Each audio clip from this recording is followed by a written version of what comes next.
Family digital కార్డులపై focus పెంచారు CM Revanth Reddy. ఈ కార్డుల రూపకల్పనపై అధికారులకు కీలక సూచనలు చేశారు. ఒకే కార్డులో రేషన్, ఆరోగ్య, ఇతర పథకాల వివరాలు ఉండాలన్నారు. ప్రస్తుతం అందుబాటులోని డేటా ఆధారంగా కుటుంబాలను నిర్ధారించాలన్నారు సీఎం రేవంత్. మరోవైపు హైదరాబాద్ కేబీఆర్ పార్కు చుట్టూ 6 జంక్షన్ల అభివృద్ధికి గ్రీన్ సిగ్నల్ ఇచ్చారు.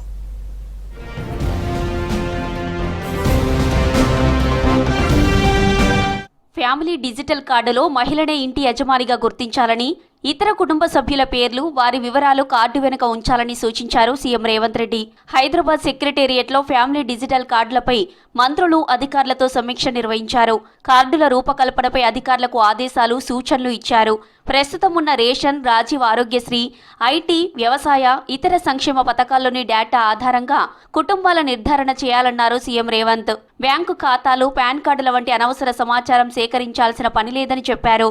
ఒకే కార్డులో రేషన్, ఆరోగ్య, ఇతర పథకాల వివరాలు ఉండాలన్నారు. రాష్ట్రంలోని 119 అసెంబ్లీ నియోజకవర్గాల్లో ఒక్కో సెగ్మెంట్ నుంచి 2 గ్రామాలు, ఒక పట్టణాన్ని పైలట్ ప్రాజెక్టుగా ఎంపిక చేయాలన్నారు సీఎం రేవంత్ రెడ్డి.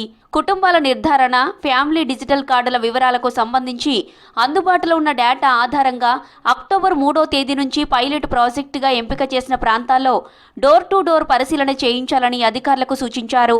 పైలట్ ప్రాజెక్టును పకడ్బందీగా చేపట్టాలని, గ్రామీణ ప్రాంతాల్లో ప్రతి నియోజకవర్గానికి ఆర్డీఓ స్థాయి అధికారిని, పట్టణాలు, నగరాల్లో జోనల్ కమిషనర్ స్థాయి అధికారిని పర్యవేక్షణకు నియమించాలన్నారు. ప్రతి ఉమ్మడి జిల్లాకు ఇటీవల వరదల సమయంలో వేసిన సీనియర్ అధికారులను పర్యవేక్షకులుగా నియమించాలని ప్రభుత్వ ప్రధాన కార్యదర్శిని ముఖ్యమంత్రి రేవంత్ రెడ్డి ఆదేశించారు. క్షేత్రస్థాయి పరిశీలన సమగ్రంగా, ఖచ్చితత్వంతో చేపట్టాలని, ఎటువంటి లోపాలకు తావు లేకుండా చూడాలన్నారు.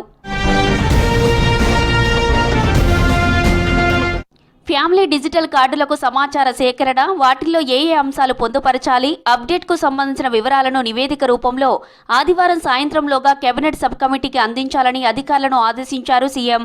కేబినెట్ సబ్ కమిటీ సూచనల మేరకు అందులో జత చేయాల్సిన, తొలగించాల్సిన అంశాలతో సమగ్ర జాబితా రూపొందించాలని సూచించారు.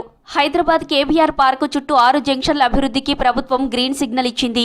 826 కోట్ల రూపాయలతో జంక్షన్ల అభివృద్ధికి ఆమోదం తెలిపారు సీఎం రేవంత్ రెడ్డి. జంక్షన్ల అభివృద్ధి నమూనా ఫోటోలను విడుదల చేసింది జీహెచ్ఎంసీ. హెచ్సిఐటిఐ ప్రాజెక్టులో భాగంగా 6 జంక్షన్లను 2 ప్యాకేజీలుగా అభివృద్ధి చేయనున్నారు. మొదటి ప్యాకేజీలో 421 కోట్లతో Jubilee checkpost junction, KBR entrance junction develop చేయనున్నారు.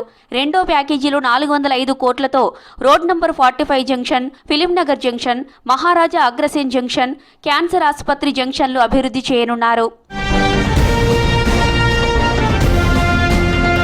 రాష్ట్రంలో డయాలసిస్ పేషెంట్ల కోసం కీలక నిర్ణయం తీసుకుంది ప్రభుత్వం.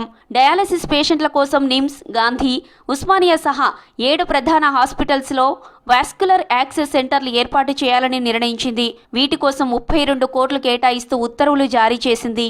రాష్ట్ర ప్రభుత్వ ప్రత్యేక ప్రధాన కార్యదర్శిగా పదోన్నతి పొందిన సవ్యసాచి ఘోష్ మర్యాదపూర్వకంగా సీఎం రేవంత్ను కలిశారు.